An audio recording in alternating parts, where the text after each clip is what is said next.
तो युधिष्ठिर जी ने पूछा था नारद जी से कि गृहस्थाश्रम में रहने वाला व्यक्ति क्या करे कि उसको बिना किसी विशेष प्रयास के भगवान का साक्षात्कार, भगवान की प्राप्ति हो जाए।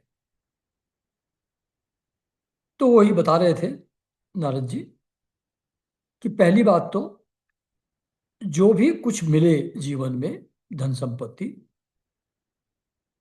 वो भगवान की दी हुई है, ये भाव हमेशा बना करके रखे। तो ये सिर्फ मन को समझाने वाली बात नहीं है, रियलिटी भी यही है। जो मिलता है वो भगवान की कृपा से ही मिलता है, और उसको ज्यादा संचय न करें। जितना सरप्लस हो उसको धर्म कर्म के काम में, साधु सेवा के काम में उसको लगा दें। और जो जितने भी जीव जंतु हैं उनको सबको अपने स्त्री पुत्र की तरह ही माने, क्योंकि अंतर ही क्या है, वही पंचमहाभूत से बने हैं और वही एक चैतन्य सब में है। तो उनको अपने पुत्र के समान ही माने, दूसरे जीव जंतुओं को भी। और पैसा कमाने के लिए बहुत कष्ट न उठाए, नॉर्मल तरीके से वर्क करे। जो मिलना है प्रारब्ध के हिसाब से मिलेगा ही, और उसको शेयर करके दूसरों के साथ यूज करे पैसे को जो मिला है। और स्त्री को भी अतिथि सेवा में संलग्न रखे, और शरीर के प्रति ज्यादा ममता न रखे, क्योंकि शरीर तो बहुत ही तुच्छ चीज है और बहुत कम समय में समाप्त हो जाता है। और अल्टीमेटली अगर जमीन में दबा देंगे तो कीड़े खा जाएंगे। कोई वो सियार कुत्ते खा गए तो उनकी विष्ठा में कन्वर्ट हो जाएगा, और जला दिया गया तो राख में कन्वर्ट हो जाएगा। तो शरीर के प्रति ज्यादा ममता रखना नहीं चाहिए गृहस्थ को। तो धन के प्रति, स्त्री पुत्र के प्रति और शरीर के प्रति आसक्ति न रखे, तो भगवान की प्राप्ति आसानी से हो सकती है। तो लास्ट सेंटेंस था कि इस तुच्छ शरीर और इसके कारण जिस स्त्री में आसक्ति होती है, वो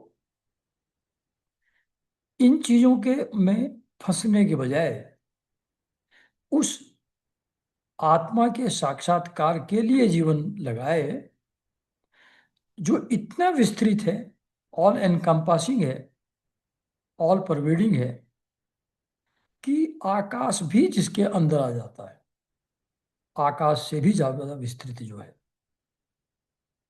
तो ये था लास्ट वीक का लास्ट सेंटेंस। और यहां से फिर अब आगे नारद जी क्या कहते हैं वो पढ़ते हैं हम लोग। तो गृहस्थ को चाहिए कि प्रारब्ध से प्राप्त और पंच यज्ञ आदि से बचे हुए अन्न से ही अपना जीवन निर्वाह करे। फिर वही बात रिपीट हो रही है कि प्रारब्ध वश जो मिला, यानी कि एक्स्ट्रा एफर्ट नहीं कर रहे हैं, उस अन्न से ही जीवन व्यतीत निर्वाह करे। जो बुद्धिमान पुरुष इसके सिवा किसी वस्तु में स्वत्व नहीं रखते, उन्हें संतों का पद प्राप्त होता है। मतलब प्रारब्ध के हिसाब से जो मिला, उसके अलावा किसी चीज को अपना जो नहीं मानते, उनको संतों का पद प्राप्त होता है। अपनी वर्णाश्रम विहित वृत्ति के द्वारा प्राप्त सामग्रियों से प्रतिदिन, तो वर्णाश्रम विहित वृत्ति पहले डिस्कस हो चुकी है। ब्राह्मण को क्या करना चाहिए, क्षत्रिय को क्या करना चाहिए, वैश्य को क्या करना चाहिए, शूद्र को क्या करना चाहिए। तो उसके द्वारा, उस वृत्ति के द्वारा जो भी सामग्री प्राप्त हो प्रारब्धवश, उसको प्रतिदिन देवता, ऋषि, मनुष्य, भूत और पितृगण तथा अपने आत्मा का पूजन करना चाहिए उस सामग्री से। यह एक ही परमेश्वर की भिन्न भिन्न रूपों में आराधना है।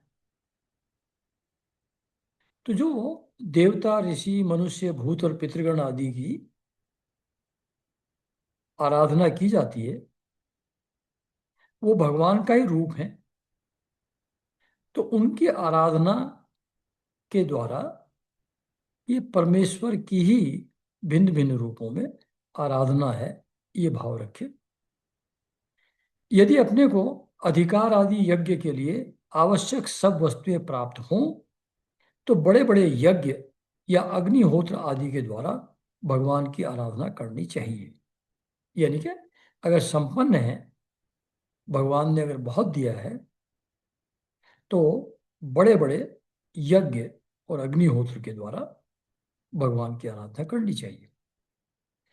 युधिष्ठिर, वैसे तो समस्त यज्ञों के भोक्ता भगवान ही हैं, परंतु ब्राह्मण के मुख में अर्पित किए गए हविष्यान्न से उनकी जैसी तृप्ति होती है, वैसी अग्नि के मुख में हवन करने से नहीं होती। मतलब जो यज्ञ हवन करते हैं उसमें आहुति दी जाती है अग्नि में, तो that is okay, that is fine, nothing wrong with that. लेकिन उससे भी ज्यादा तृप्ति भगवान की होती है जब ब्राह्मणों को भोजन कराया जाता है। जब ब्राह्मण के मुख में अन्न जाता है, हवि जाती है, तो उससे भगवान ज्यादा संतुष्ट होते हैं एज कंपेयर टू जो हविष्यान्न अग्नि में अर्पित किया जाता है उसके कंपैरिजन में।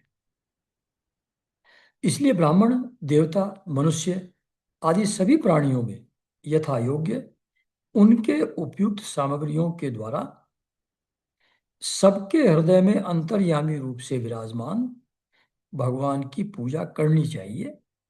इनमें प्रधानता ब्राह्मणों की ही है ना।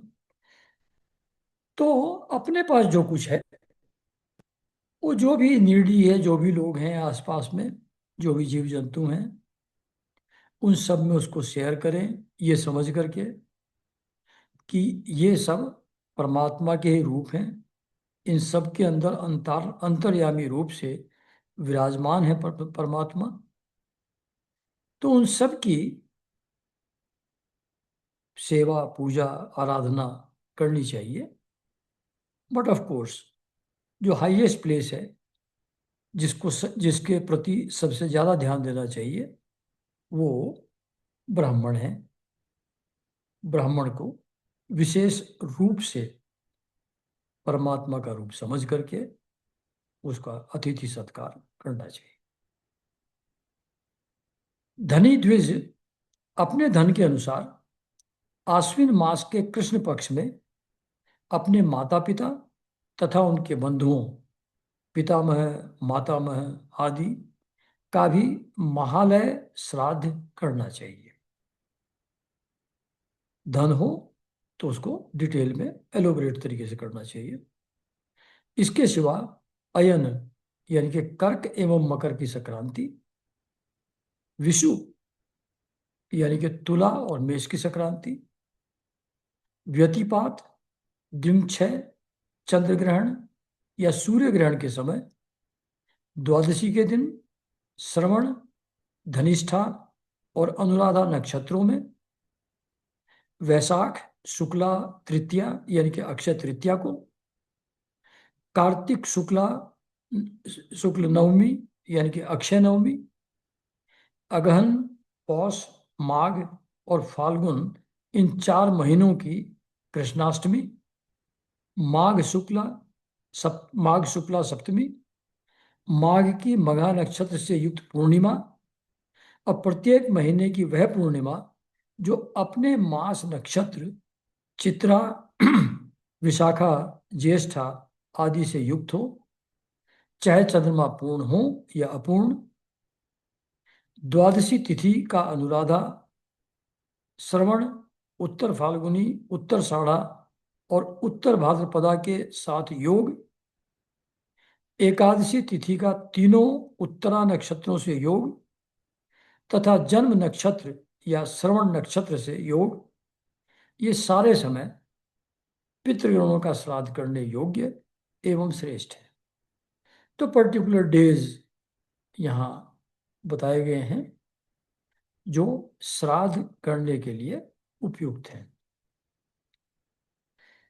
ये योग केवल श्राद्ध के लिए ही नहीं है, ये सभी पुण्य कर्मों के लिए उपयोगी है। कोई भी पुण्य कर्म हो, अगर इन पर्टिकुलर डेज में, पर्टिकुलर नक्षत्र की उपस्थिति में उनको करेंगे तो उस पुण्य कर्म का फल कई गुना बढ़ जाएगा, ज्यादा पावरफुल हो जाएगा।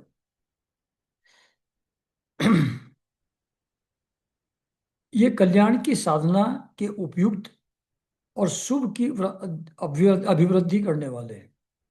मतलब इन दिनों में जो हम लोग नॉर्मल अपनी साधना करते हैं उसको इन पर्टिकुलर डेज में और ज्यादा करेंगे तो वो ज्यादा प्रभावशाली होंगी। तो अपने कल्याण के लिए जो साधना हम करते हैं वो भी ज्यादा इफेक्टिव होगी अगर इन दिनों में की जाए जो ऊपर डिफाइन किए हैं। इन अवसरों पर अपनी पूरी शक्ति लगाकर शुभ कर्म करने चाहिए, इसी में जीवन की सफलता है। उन इन शुभ संयोगों में जो स्नान, जप, होम, व्रत तथा देवता और ब्राह्मणों की पूजा की जाती है, अथवा जो कुछ देवता, पितर, मनुष्य एवं प्राणियों को समर्पित किया जाता है, उसका फल अक्षय होता है। वो इनफाइनाइट हो जाता है, वो फल कभी खत्म नहीं होता, अक्षय फल प्राप्त हो जाता है। अगर इन शुभ संयोग के पल में, इन मुहूर्तों में अगर स्नान, जप, होम, व्रत, देवता और ब्राह्मणों की पूजा की जाए तो उसका फल अक्षय होता है। युधिष्ठिर, इसी प्रकार स्त्री के पुंसवन आदि, संतान के जात कर्म आदि तथा अपने यज्ञ, दीक्षा आदि संस्कारों के समय, शवदाह के दिन या वार्षिक श्राद्ध के उपलक्ष्य में तथा अन्य मांगलिक कर्मों में दान आदि शुभ कर्म करने चाहिए। तो जो भी संस्कार किसी भी तरीके के होते हैं जीवन में द्विजों के लिए, तो उनमें सब में दान पुण्य करना चाहिए।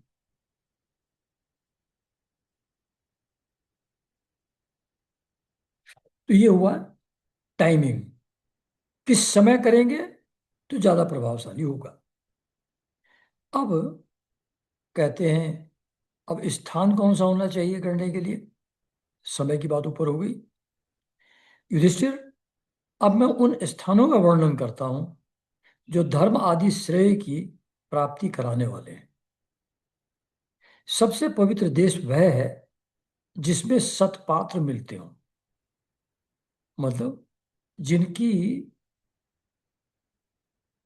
आराधना, जिनकी पूजा, सेवा करनी चाहिए, जो उसके लिए सत्पात्र हैं। जिस स्थान में सत्पात्र मिलते हों तो वहां करना चाहिए इन कर्मों को, दान आदि को।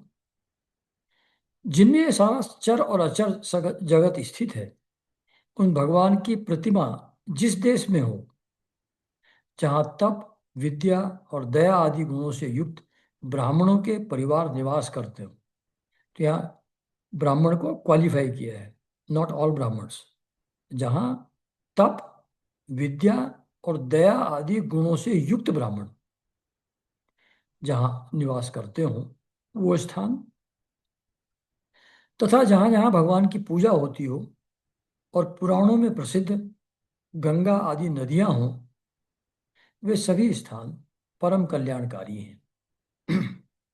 पुष्कर आदि सरोवर, सिद्ध पुरुषों के द्वारा सेवित क्षेत्र, कुरुक्षेत्र, गया, प्रयाग, पुलहाश्रम यानी कि सालग्राम, नैमिषारण्य, फाल्गुन क्षेत्र, सेतुबंध, प्रभास, द्वारका, काशी, मथुरा, पंपासर, बिंदु सरोवर, बद्रिकाश्रम, अलकनंदा, भगवान सीताराम जी के आश्रम, अयोध्या, चित्रकूट आदि, महेंद्र और मलय आदि समस्त कुल पर्वत, और जहां जहां भगवान के अर्चा अवतार हैं, वे सब के सब देश अत्यंत पवित्र हैं।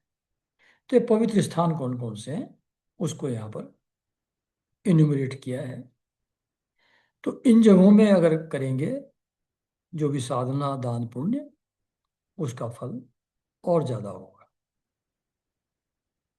कल्याणकामी पुरुष को बार बार इन देशों का सेवन करना चाहिए, यानी कि तीर्थ यात्रा करती रहना चाहिए। इन स्थानों पर जो पुण्य कर्म किए जाते हैं, मनुष्य को उनका 1000 गुना फल मिलता है। यानी कि अपने घर में बैठ के दान पुण्य करेंगे, उसके कंपैरिजन में इन प्लेसेस में अगर किया जाएगा तो उसका फल 1000 गुना हो जाएगा। युधिष्ठिर, पात्र निर्णय के प्रसंग में जैसे ऊपर कहा था कि सतपात्र जहां रहते हैं वो क्षेत्र पुण्य क्षेत्र है।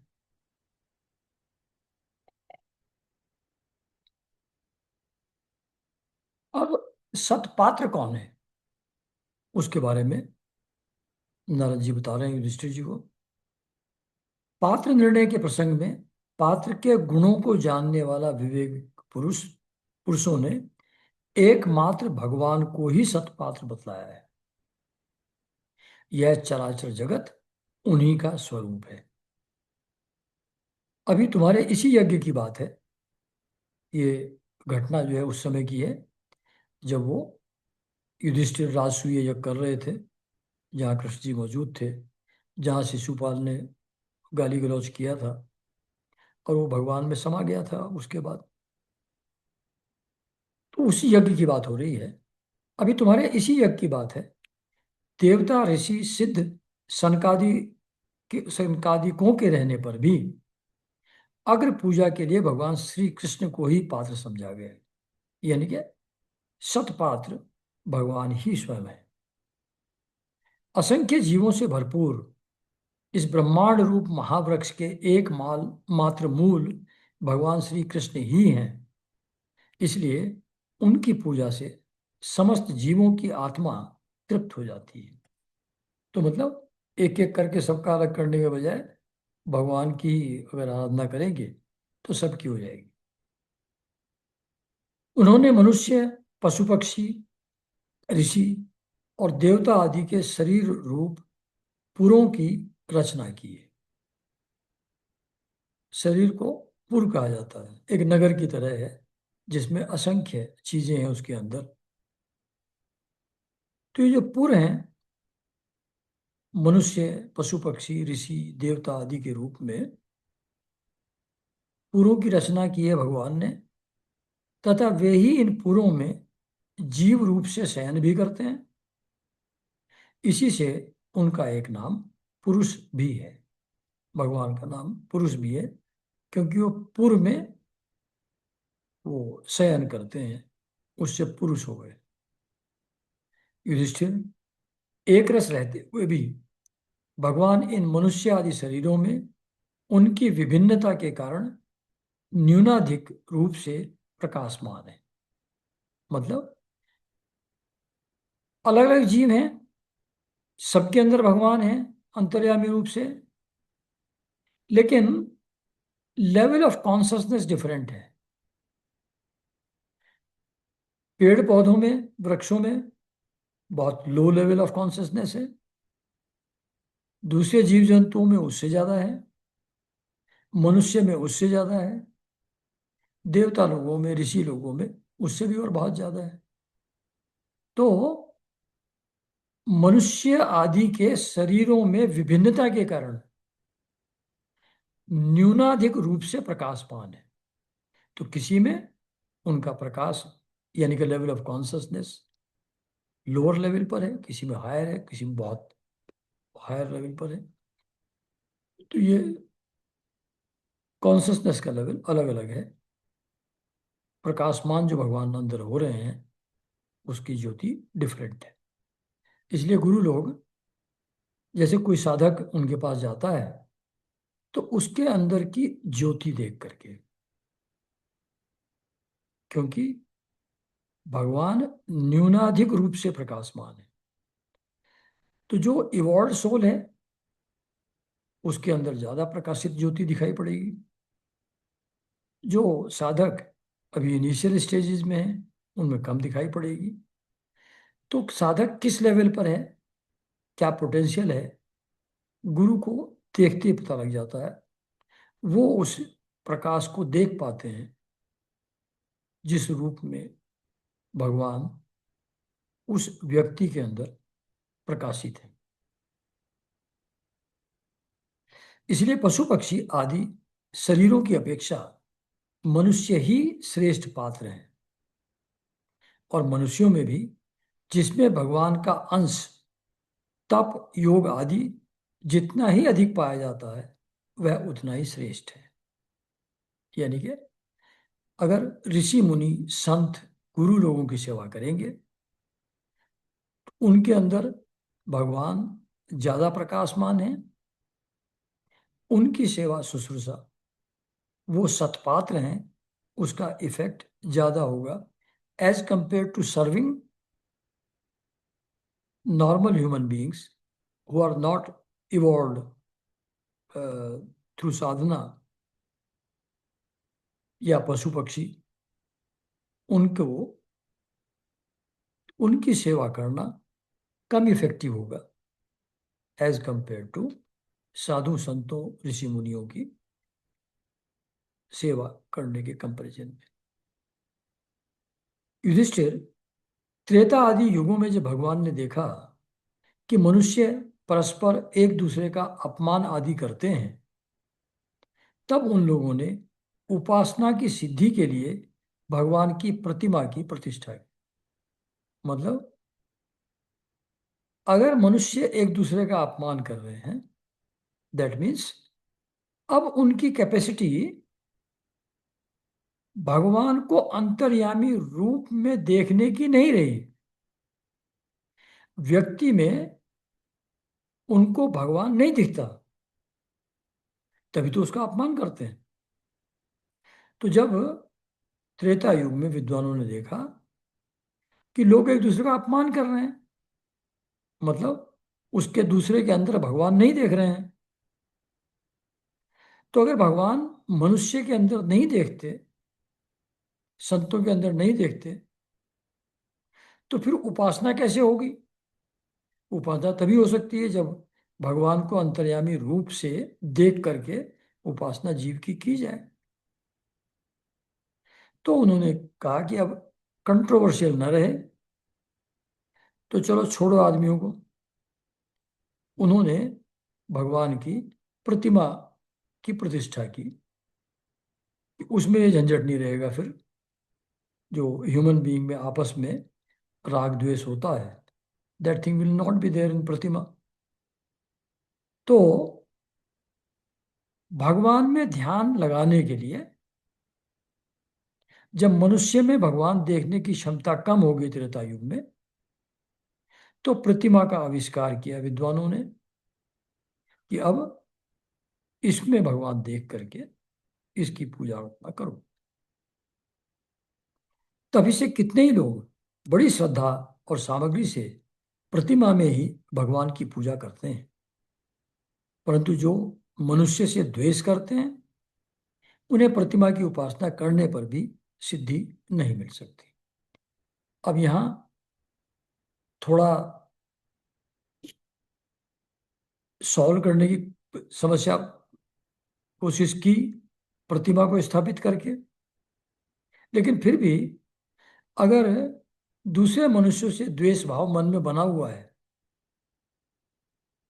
मन के अंदर अहंकार बना हुआ है, तो फिर प्रतिमा की उपासना करने से भी ज्यादा फायदा नहीं होगा। तो आइडोल वर्शिपिंग के साथ साथ दूसरे मनुष्यों के प्रति प्रेम भाव भी रखना आवश्यक है। उनके प्रति द्वेष अगर रखा जाएगा तो आइडोल की वर्शिपिंग से भी सिद्धि नहीं मिल पाएगी।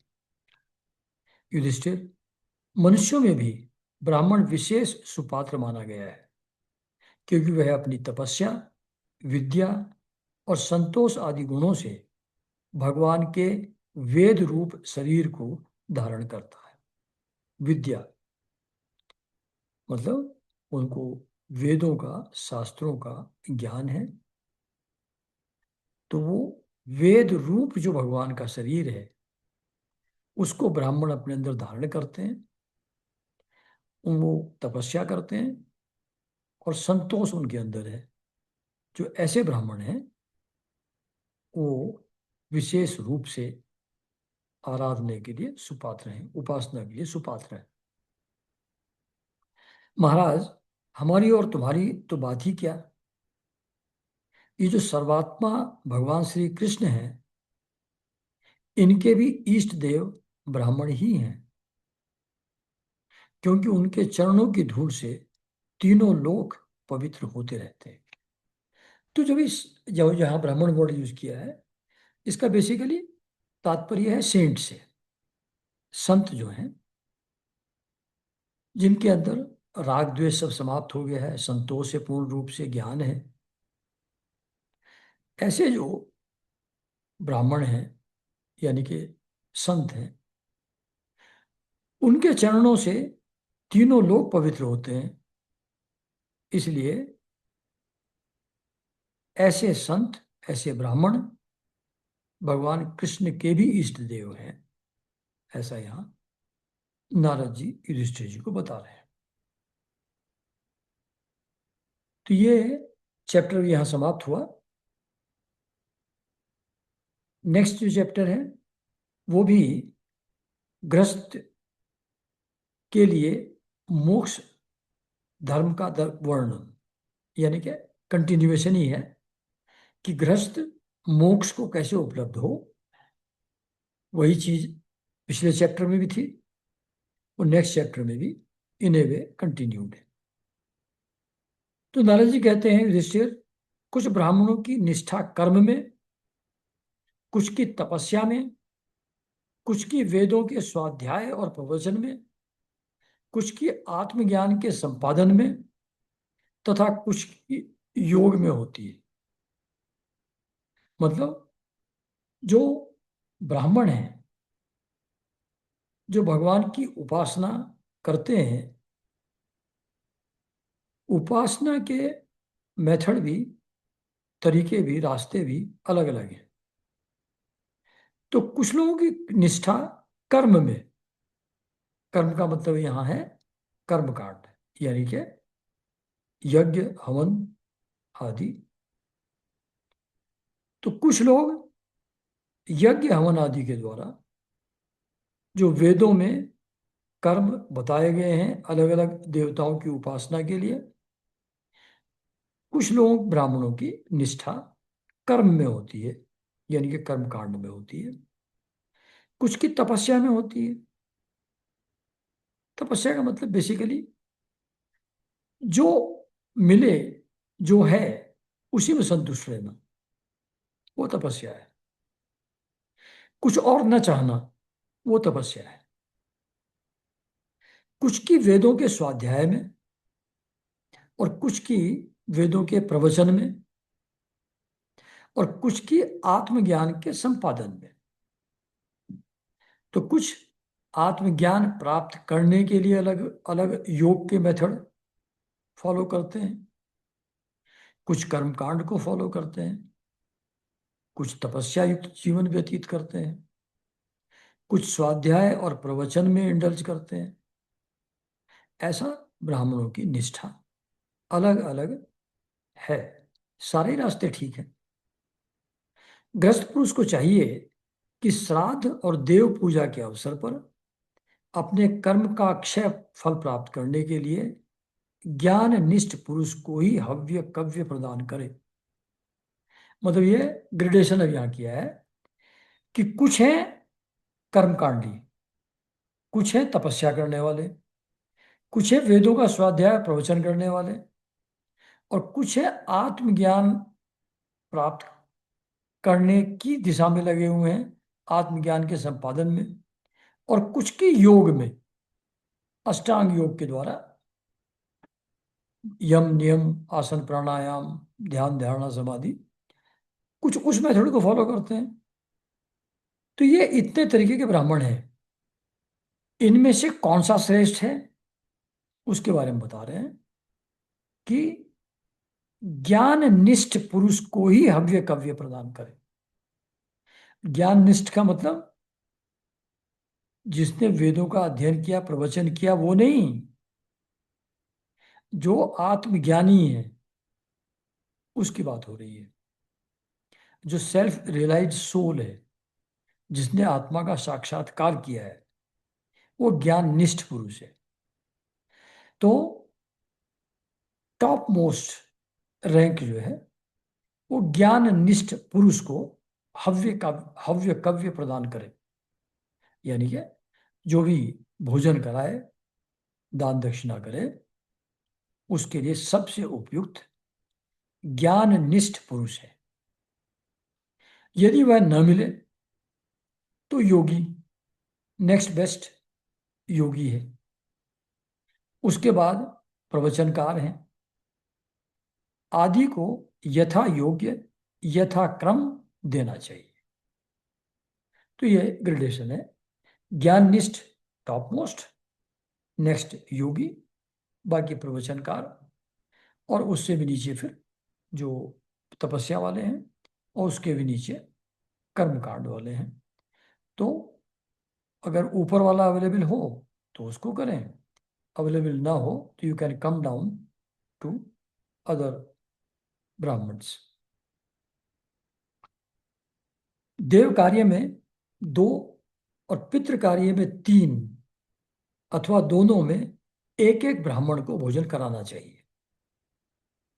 अत्यंत धनी होने पर भी श्राद्ध कर्म में अधिक विस्तार नहीं करना चाहिए। मतलब जो यज्ञ हवन, बड़े बड़े यज्ञ हवन किए जाते हैं, उसको विस्तार में कर सकते हैं, लेकिन जो श्राद्ध है उसको विस्तार में नहीं करना है। उसमें एक देव कार्य में 2, पितृ कार्य में 3, या दोनों में ही, देव कार्य पितृ कार्य में एक एक ब्राह्मण को ही भोजन करना चाहिए। अत्यंत धनी होने पर भी श्राद्ध कर्म में अधिक विस्तार नहीं करना चाहिए। बहुत ब्राह्मणों को बुला करके भोजन नहीं कराना है श्राद्ध कर्म में, एक को ही कराएंगे तो ठीक रहेगा।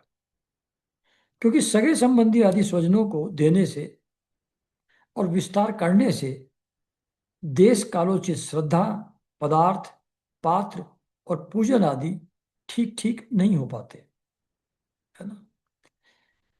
अगर बहुत लोगों को बुलाएंगे तो अटेंशन डिवाइडेड हो जाएगा, तो फिर वो पूजन ठीक से नहीं होगा। तो एक बार यहाँ हम लोग अपने घर में गृह प्रवेश करना चाह रहे थे शुरू में, जब आ रहे थे, तो बोला हमको एक उन्होंने, गुरुजी ने, कि ज़्यादा लोगों को इकट्ठा मत करिएगा, नहीं तो ध्यान उन्हीं की सेवा शुश्रूषा पे चला जाएगा, पूजा प्रार्थना पे कम जाएगा। तो ज़्यादा संबंधी और मित्रों को ज़्यादा इकट्ठा न करें, लिमिटेड रखें। तो यहाँ भी वही कह रहे हैं, क्योंकि सगे संबंधी आदि स्वजनों को, तो जो भी पता लगा कुछ इंपॉर्टेंट रिलेटिव हैं, उनका विशेष सत्कार करना है, तो उसी में लग गए आप, पूजा प्रार्थना साइड में धरी रहेगी। तो ये ध्यान रखना है।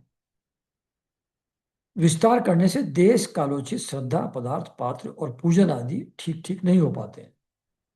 देश और काल के प्राप्त होने पर ऋषि मुनियों के भोजन करने योग्य शुद्ध हविष्यान्न भगवान को भोग लगाकर श्रद्धा से विधि पूर्वक योग्य पात्र को देना चाहिए। भगवान को भोग लगाने के बाद वो जो भी ऋषि मुनि हैं उनको उनको देना चाहिए अन्न। वह समस्त कामनाओं को पूर्ण करने वाला और अक्षय होता है। देवता, ऋषि, पितर, अन्य प्राणी, स्वजन और अपने आप को भी अन्न का विभाजन करते समय परमात्म स्वरूप ही देखें।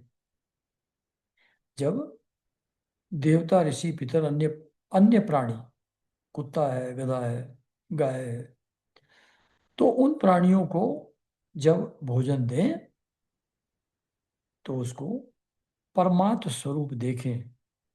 जैसे विठल रामानुज जी किसी ने कहा कि क्या मानव सेवा माधव सेवा नहीं है? उन्होंने कहा अगर मानव को मानव समझ करके सेवा करोगे तो अहंकार पैदा होगा, उसका कोई फायदा नहीं है। मानव को अगर माधव समझ करके, भगवत स्वरूप समझ करके सेवा करोगे तब वो माधव सेवा हो जाएगी, नॉट अदरवाइज। तो वो यहां कहा है कि देवता, ऋषि, पितर, अन्य प्राणी, स्वजन और अपने आप को भी अन्न का विभाजन करने के समय परमात्म स्वरूप ही देखें। धर्म का मर्म जानने वाला पुरुष श्राद्ध में मांस का अर्पण न करे और न स्वयं ही उसे खाए, क्योंकि पितरों को ऋषि मुनियों के योग्य हविष्यान से जैसी प्रसन्नता होती है वैसी पशु हिंसा से नहीं होती। तो जो हमारे वेद हैं उनमें बहुत जगह वो बलि का प्रोविजन है, मांस सर्व करने का प्रोविजन भी है। और भागवत में कई जगह आगे आएगा कि वशिष्ठ जैसे जो अपने ब्राह्मण थे, पुरोहित थे, उनको भी जो परोसा जाता था भोजन उसमें भी नॉन वेजिटेरियन रहता था, पशु का मांस रहता था। लेकिन ओवरऑल पूरा भागवत में बार बार ये कहने का प्रयास किया गया है कि मांस और पशु हिंसा जिसमें इन्वॉल्व है उसको अवॉइड करें। तो यहाँ भी कह रहे हैं कि धर्म का मर्म जानने वाला पुरुष श्राद्ध में मांस का अर्पण न करे और न स्वयं ही उसे खाए, क्योंकि पितरों को ऋषि मुनियों के योग्य हविष्यान से जैसी प्रसन्नता होती है वैसी पशु हिंसा से नहीं होती। जो लोग सधर्म पालन की अभिलाषा रखते हैं उनके लिए इससे बढ़कर और कोई धर्म नहीं है कि किसी भी प्राणी को मन, वाणी और शरीर से किसी प्रकार का कष्ट न दिया जाए। कल परसों हमारे यहाँ एक हमारे फ्रेंड आए हुए थे। वो कह रहे थे कि क्या पाप है, क्या पुण्य है, क्या गलत है, क्या सही है, ये डेफिनेशन तो समय के हिसाब से, अलग अलग देश के हिसाब से, अलग अलग धर्मों के हिसाब से वो डेफिनेशन तो डिफरेंट है। तो फिर क्या अच्छा और क्या बुरा है, इसको कैसे डिफाइन किया जाए? बहुत कंफ्यूजन क्रिएट होता है इससे। अगर एक ही चीज अलग अलग समय में कभी अच्छी मानी जाती थी कभी खराब, एक देश में अच्छी मानी जाती दूसरे में गलत, तो फिर उसकी फाइनलिटी क्या होगी? उसका रियल अच्छा होना बुरा होना किस चीज से डिसाइड होता है? तो यहाँ उसका टेस्ट दे दिया है। यहाँ लिखा है कि सधर्म पालन की अभिलाषा रखने वाले पुरुष के लिए इससे बढ़कर और कोई धर्म नहीं है कि किसी भी प्राणी को मन, वाणी और शरीर से किसी प्रकार का कष्ट न दिया जाए। मतलब we should not be hurting anyone in any way. तो यह सबसे बड़ा धर्म है। तो पाप और पुण्य का डिफरेंशिएशन जो है, जिससे किसी को कष्ट पहुंचे वो पाप हो जाएगा, न पहुंचे पुण्य हो जाएगा।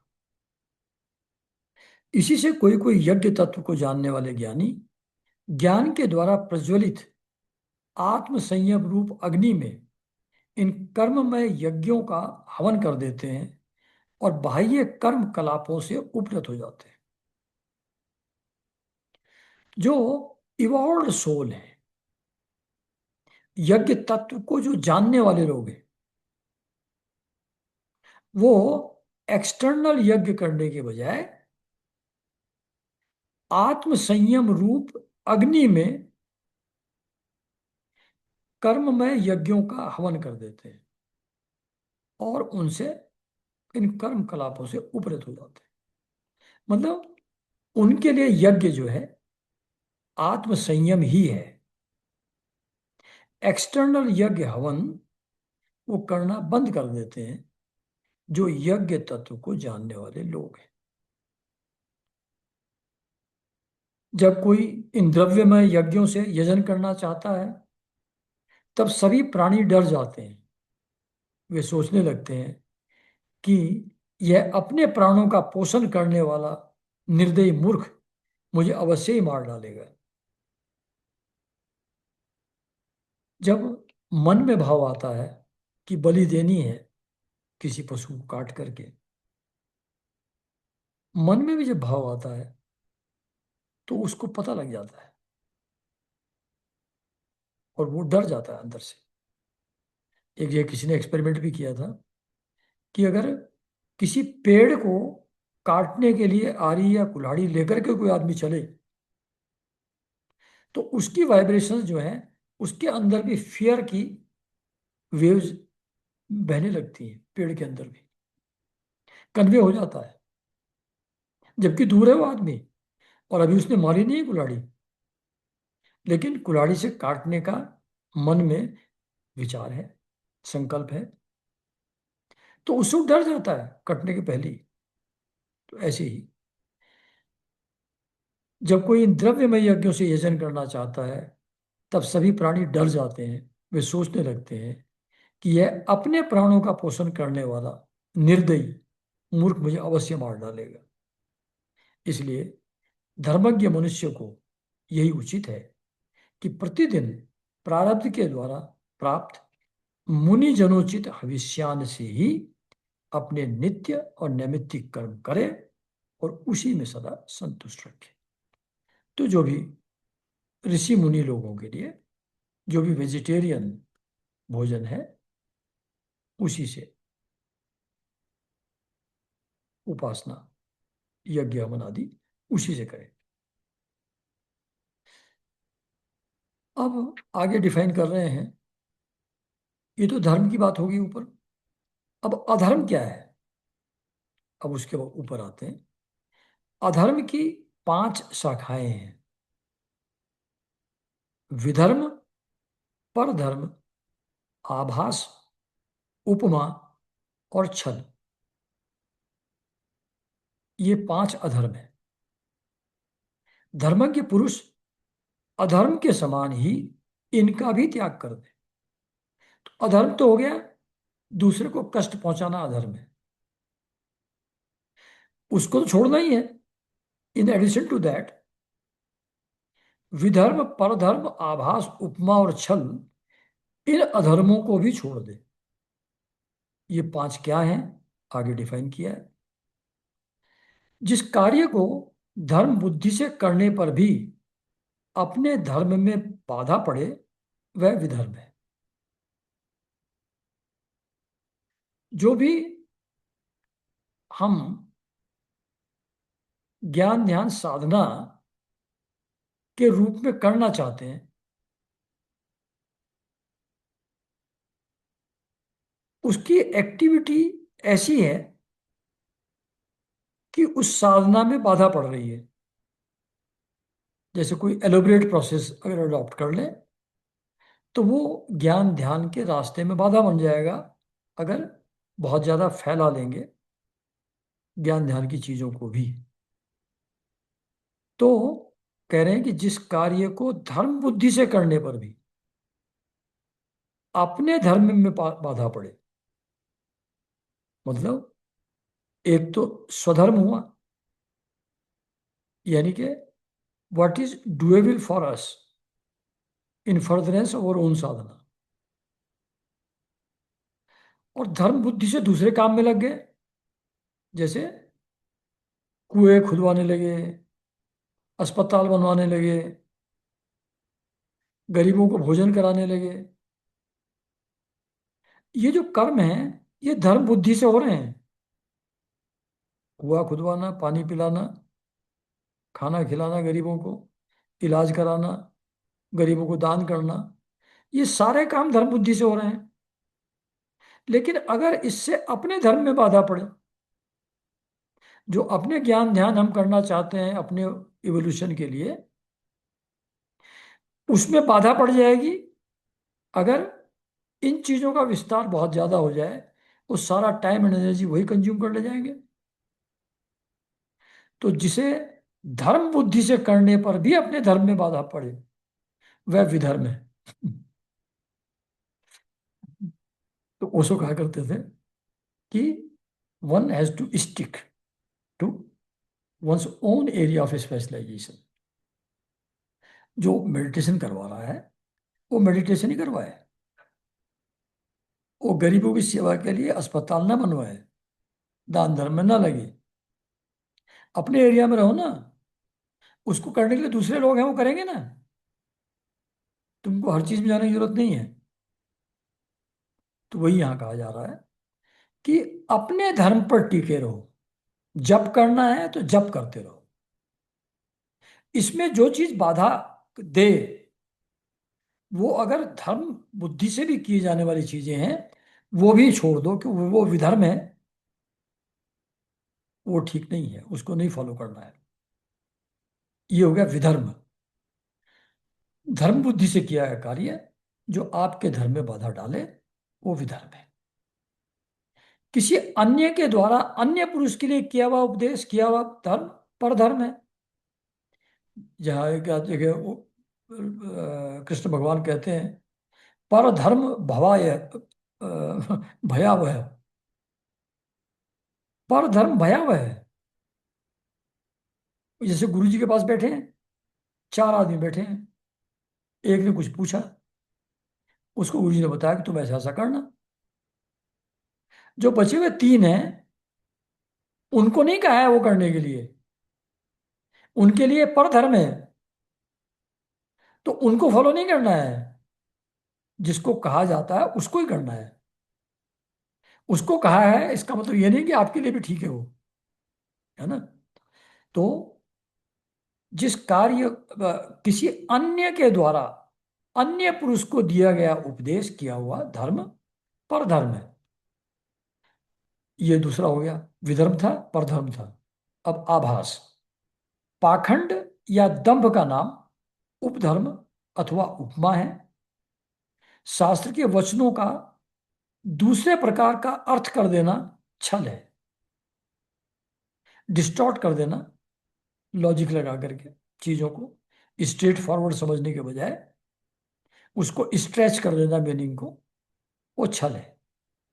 अच्छा, मनुष्य अपने आश्रम के विपरीत स्वेच्छा से जिसे धर्म मान लेता है, वह आभास है। अपने आश्रम के विपरीत धर्म मान लेता है, वो आभास है। एक राजा साहब साधना करने के लिए पहाड़ी की चोटी बैठ गए। उधर से एक ऋषि गुजरे। उन्होंने देखा कि ये अपना काम धाम छोड़ करके प्रजा पालन के बजाय ये बैठ गया यहाँ साधना करने। श्राप दे दिया उन्होंने उसको। तो अपेरेंटली तो वो परमात्मा की आराधना में लगा हुआ है, सब कुछ छोड़ करके पहाड़ पर ज्ञान ध्यान कर रहा है, लेकिन फिर भी श्राप दे दिया ऋषि ने। आगे आएगा कहीं। तो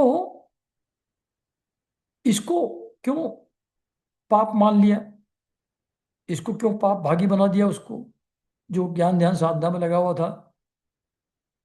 कहते हैं अपने आश्रम के विपरीत स्वेच्छा से जिसे धर्म मान लेता है, उसका काम था प्रजा पालन।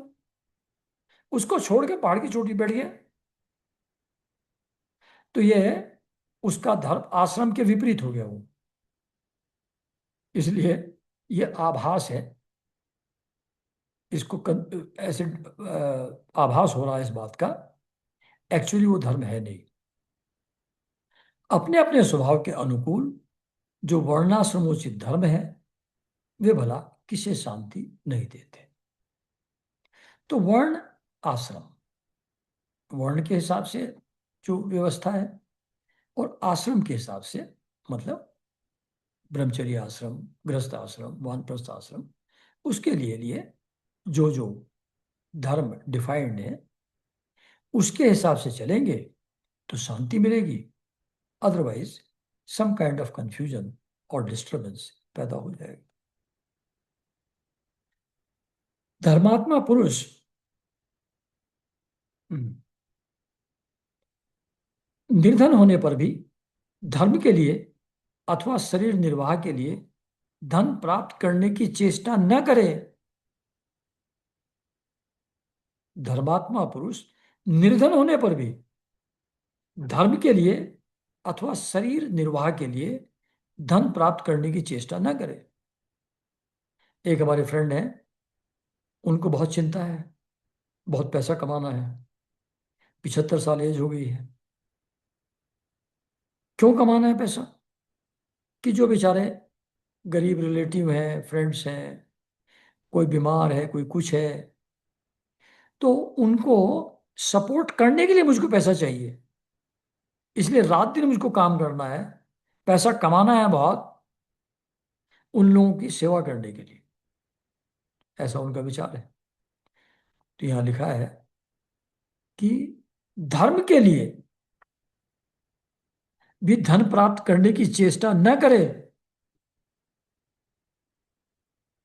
तो बार बार ये कहा जा रहा है कि जो प्रारब्ध के अनुसार स्वयं मिलता है, उसमें संतोष रखना चाहिए।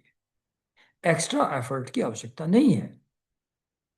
क्योंकि जैसे बिना किसी प्रकार की चेष्टा किए अजगर की जीविका चलती ही है, वैसे ही निवृत्ति परायण पुरुष की निवृत्ति ही उसकी जीविका का निर्वाह कर देती है। ऐसा बहुत से संतों के जीव आत्मकथा जो है, उनमें लिखा है, बहुत संतों ने, कि वो कहीं बैठे हैं, 2 दिन 3 दिन से खाना नहीं खाया है, नहीं मांग रहे, कोई चेष्टा नहीं कर रहे, अचानक कोई खाना लेकर प्रकट हो गया। तो पूछा, भाई कैसे आए? उन्होंने कहा, रात में सपने में भगवान शिव आए थे, और उन्होंने कहा कि वो फलाने पेड़ के नीचे उस जगह पे एक साधु बैठे हैं, उनको खाना खिला करके आओ। तो निवृत्ति परायण पुरुष की निवृत्ति ही उसकी जीविका का निर्वाह कर देती है। वो अपने आप आ जाएगा। ये शरीर जब तक इसको जीवित रहना है, प्रारब्ध के हिसाब से ये जीवित रहेगा। उसकी व्यवस्था प्रकृति अपने आप करेगी। तो धन प्राप्त करने की चेष्टा न करे। जो सुख अपनी आत्मा में रमण करने वाले निष्क्रिय संतोषी पुरुष को मिलता है, वह उस मनुष्य को भला कैसे मिल सकता है जो कामना और लोभ से धन के लिए हाय हाय करता हुआ इधर उधर दौड़ता फिरता है। जैसे पैरों में जूता पहनकर चलने वाले को कंकड़ और कांटों से कोई डर नहीं होता, वैसे ही मन में संतोष है, उसके लिए सर्वदा और सब कहीं सुख ही सुख है, दुख है ही नहीं। तो कहते हैं कि पैरों में जूता पहन लिया तो कंकड़ पत्थर कांटे नहीं चुभेंगे। ऐसे ही जो प्राप्त है उसी में जिसको संतोष है, उसके लिए सब जगह सुख ही सुख है, दुख कहीं है ही नहीं। एक जगह वो तानसेन जी थे, उनके दरबार में, अकबर जी के। तो बड़ा अच्छा गाते थे, बड़ा अच्छा गीत गाते थे तानसेन जी। तो उन्होंने कहा कि ऐसे ही जिज्ञासा बस पूछा कि कोई आपसे भी अच्छा गाता है? कहले हाँ। कहले तो बुलाओ उसको। कहले वो आते नहीं है, वहां तो खुद जाना पड़ेगा। कह चलिए अच्छा। तो फिर वो अपना भेष भेष छुपा करके तानसेन जी अपने गुरु, कुटिया थी कहीं, एक भिखमंगे जैसे किसी कुटिया में रहते थे गुरु जी। और वहां वो मस्त होकर के गा रहे थे। तो कहने लगे वास्तव में ये तो बिल्कुल ही अलग दुनिया है, अंतर क्या है? कहने लगे अंतर ये है कि मैं आपके लिए गाता हूं, ये भगवान के लिए गा रहे हैं। तो जो संतुष्ट है, कुछ चाहिए नहीं। तानसेन को तो राधा से कुछ चाहिए, उसको कुछ नहीं चाहिए। तो उसके अंदर जो आनंद फूट पड़ता है उसके म्यूजिक में, वो दूसरे में नहीं आ सकता। तो जो सुख अपनी आत्मा में रमण करने वाले निष्क्रिय संतोषी पुरुष को मिलता है, वह उस मनुष्य को भला कैसे मिल सकता है जो कामना और लोभ के धन से हाय हाय करता हुआ इधर उधर दौड़ता है। जैसे पैरों में जूता पहनकर चलने वाले को कंकड़ कांटों का डर नहीं रहता, वैसे जिसके मन में संतोष है, उसके मन उसके लिए सर्वदा हर सभी जगह सुख ही सुख है, दुख है ही नहीं। युधिष्ठिर, न जाने क्यों मनुष्य केवल जल मात्र से ही संतुष्ट रहकर अपना जीवन निर्वाह क्यों नहीं कर लेता, अपितु रसनेन्द्रिय और जनेन्द्रिय के फेर में पड़कर यह बेचारा घर की चौकसी करने वाले कुत्ते के समान हो जाता है। तो रसनेन्द्रिय और जनेन्द्रिय के चक्कर में पड़ करके फैमिली बनती है। फैमिली बनती है तो फिर फैमिली के लिए सब अरेंजमेंट करना है। तो ये उस परिवार की रक्षा करने के कुत्ते जैसा होकर के रह जाता है। उसकी अपनी स्वाधीनता समाप्त हो जाती है। जो ब्राह्मण संतोषी नहीं है, इंद्रियों की लोलुपता के कारण उसके तेज, विद्या, तपस्या, यश क्षीण हो जाते हैं और वह विवेक भी खो बैठता है। भूख और प्यास मिट जाने पर खाने पीने की कामना का अंत हो जाता है। क्रोध भी अपना काम पूरा करके शांत हो जाता है। परंतु यदि मनुष्य पृथ्वी की समस्त दिशाओं को जीत ले और भोग ले, तब भी लोभ का अंत नहीं होता। मतलब बाकी सब चीजें, कहते हैं भूख प्यास है, खाना मिल जाएगा, पानी मिल जाएगा, शांत हो जाएगी। गुस्सा आया, मारपीट किया, गाली गलौज किया, थोड़ी देर बाद शांत हो जाता है गुस्सा भी। क्या बाकी सब चीजें सेटिस्फाई होती, शांत हो जाती है कुछ समय में। लोभ ऐसी चीज है कि पूरी पृथ्वी का शासन भी मिल जाए, सब भोग भी मिल जाए, तो भी शांत नहीं होता। फिर वो चांद पे क्या है, मंगल पे क्या है, वहां ढूंढने की कोशिश करता है। तो लोभ का कोई अंत नहीं है। संतोष ही परम चीज है। जहां संतोष आया, वहां सुख ही सुख है, दुख है ही नहीं। और जहां संतोष नहीं है, वहां दुखों का कोई अंत नहीं।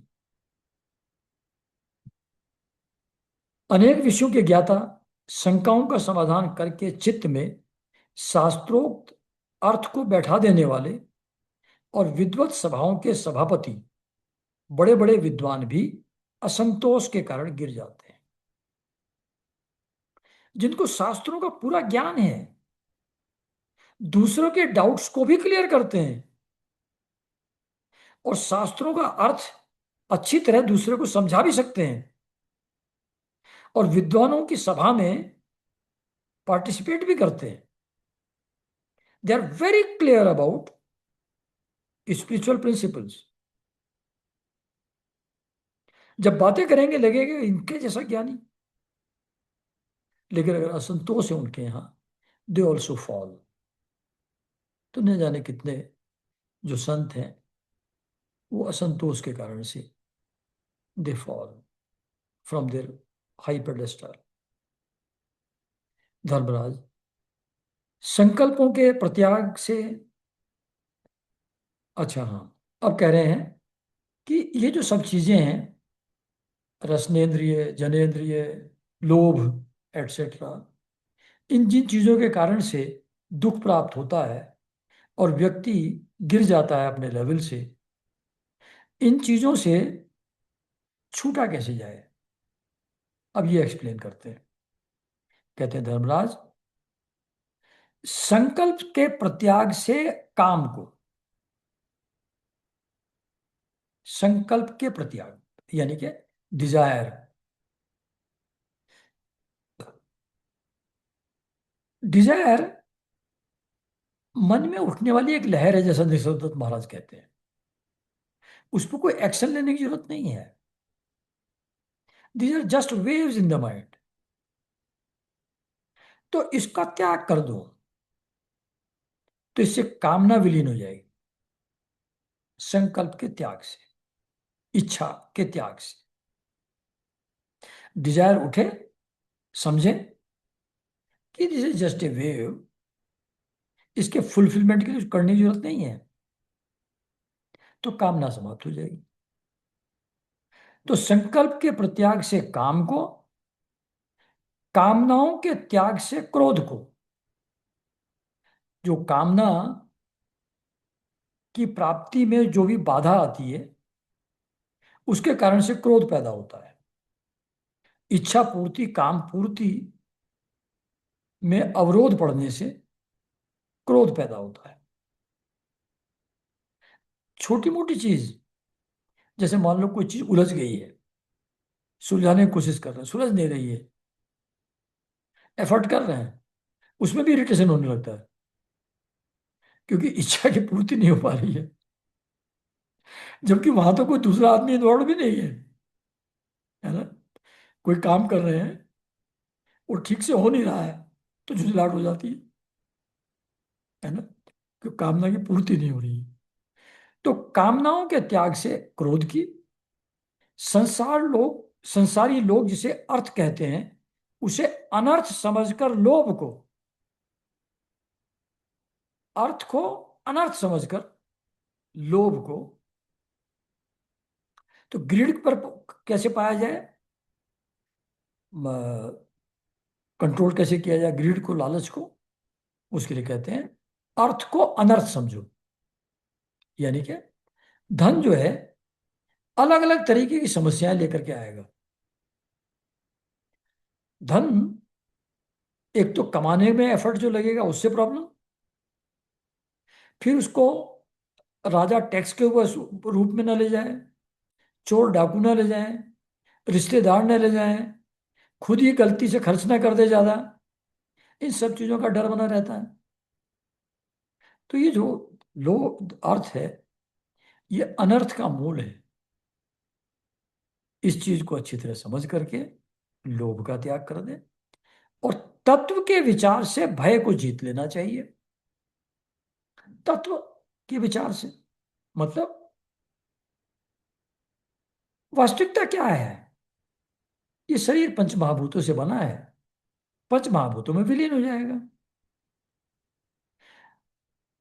यहां एक सपोर्ट सिस्टम है, दूसरी ये जाएगा, तो दूसरा सपोर्ट सिस्टम अपने आप मिल जाएगा। दूसरे माँ बाप, दूसरे भाई बहन, दूसरी प्रॉपर्टीज अपने आप मिल जाएगी। तो यहां कुछ छूटने का भय, इस शरीर के समाप्त होने का भय, माँ बाप, भाई बहन, बच्चों के छूटने का भय, प्रॉपर्टी के छूटने का भय, ये समझ करके कि ये तो टेम्पररी, ये शरीर है, जन्म मृत्यु होता ही रहता है,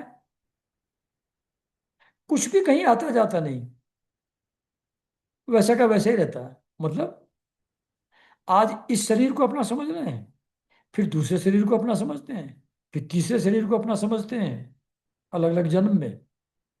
आज इन चीजों को अपना समझ रहे हैं, इन लोगों को अपना रिलेटिव समझ रहे हैं। फिर दूसरे जन्म में दूसरे चीजों को अपना समझ रहे हैं, उनको अपना रिलेटिव समझ रहे हैं, एंड सो ऑन।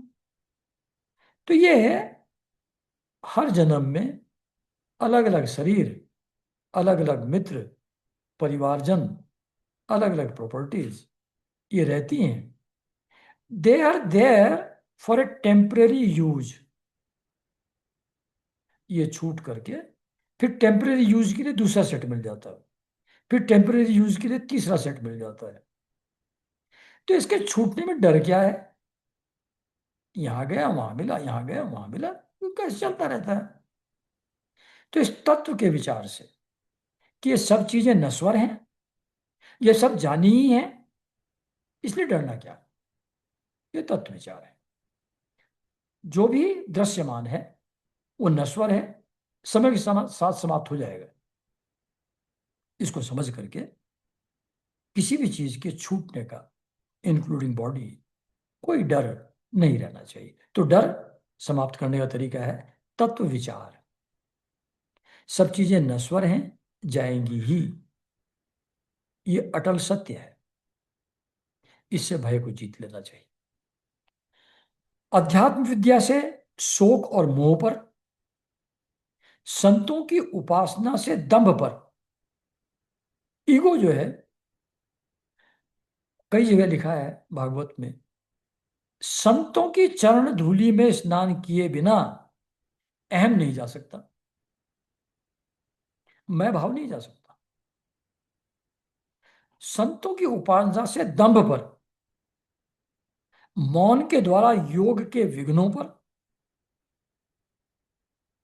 और शरीर प्राण आदि को निश्चेष्ट करके हिंसा पर विजय प्राप्त करनी चाहिए। ये थोड़ा कॉम्प्लेक्स है। अध्यात्म विद्या से शोक पर। शोक, दुख क्यों होता है?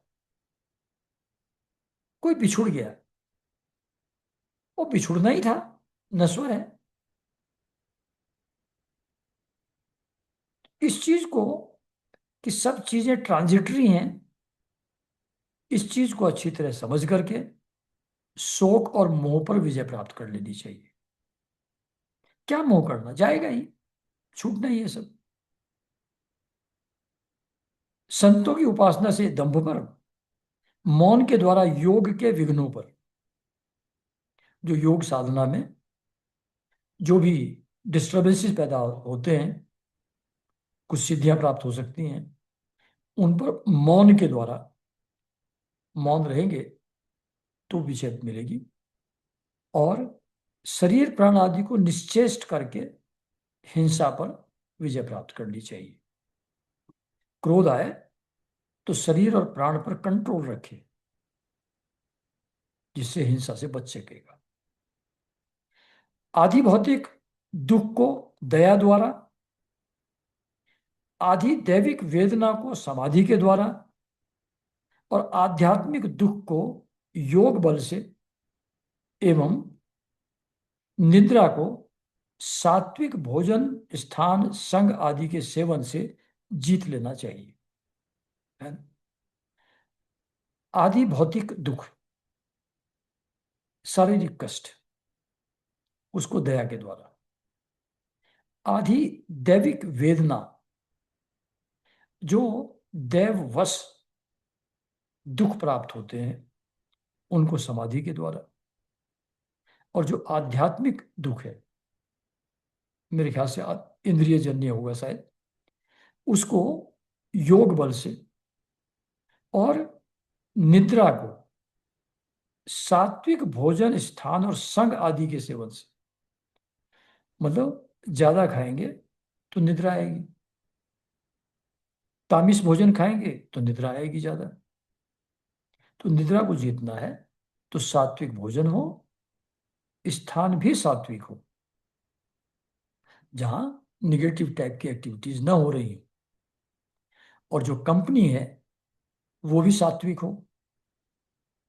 तामसिक राजसिक जो लोग हैं, उनका संग छोड़ने से। तो सात्विक भोजन, सात्विक स्थान और सात्विक संग, ये तीन को इंश्योर करने से निद्रा पर विजय प्राप्त करनी चाहिए। सत्वगुण के द्वारा रजोगुण एवं तमोगुणों पर और उपरति द्वारा सत्वगुण पर विजय प्राप्त करनी चाहिए। मतलब रजोगुण और तमोगुण। रजोगुण आप लोग जानते ही हैं, जो भोग के लिए सामग्री जुटाना, यश की इच्छा, धन की इच्छा, ऐश्वर्य, सम्मान, ये सब रजोगुण में आता है। प्रमाद, निद्रा, आलस्य, मोह, शोक, ये सब तमोगुण में है। तो रजोगुण अननेसेसरीली एक्टिव रखता है और तमोगुण या तो आलस्य में डाल देगा या मोह में और शोक में डुबो देगा। तो ये इन पर विजय कैसे प्राप्त की जाए, तो कहते हैं वो सत्व गुण के द्वारा की जाएगी। सत्व गुण कैसे आएगा? वही सात्विक भोजन, सात्विक स्थान, सात्विक संग। इन एडिशन टू दैट नाम जप, भगवान की उपासना, इन सब चीजों से सात्विक गुण बढ़ेगा। तो सात्विक गुण बढ़ने से राजसिक और तामसिक गुणों पर विजय मिल जाएगी। यानी कि सात्विक गुण अगर बढ़ेगा इन चारों चीजों के द्वारा जो पहले बताया, तो रजोगुण और तमोगुण कम हो जाएंगे और उपरति के द्वारा सत्व गुण पर विजय प्राप्त करनी चाहिए। उपरति का मतलब निष्काम हो जाना, निष्कर्म, नॉट नॉट नॉट निष्काम, काम कर्म ही बंद कर देना, शांत होकर के बैठे रहे, किसी चीज से कोई अटैचमेंट न रखना, किसी चीज के लिए कोई प्रयास न करना। उपरति के द्वारा सत्व गुण पर विजय प्राप्त करनी चाहिए। श्री गुरुदेव की भक्ति के द्वारा साधक इन सभी दोषों पर सुगमता से विजय प्राप्त कर सकता है। तो जो अलग अलग चीजें थी उन पर विजय प्राप्त करने के जो मेथड थे वो बहुत कॉम्प्लिकेटेड थे, वो करना डिफिकल्ट है। तो फिर लास्ट में कहते हैं कि इन सभी दोषों पर सुगमता से विजय प्राप्त हो सकती है एकमात्र श्री गुरुदेव की भक्ति के द्वारा। संत की भक्ति से सब कुछ हो जाएगा, आपको अलग से एक एक चीज को डील करने की आवश्यकता नहीं पड़ेगी। तो ये आज ये समझाते समझाते मैं भूल गया कि समय बहुत एक्सीड हो गया है, तो इसको यहाँ बीच में ही विराम दे देते हैं और इसको फिर कंटिन्यूड रखेंगे अगले संडे। नमस्कार।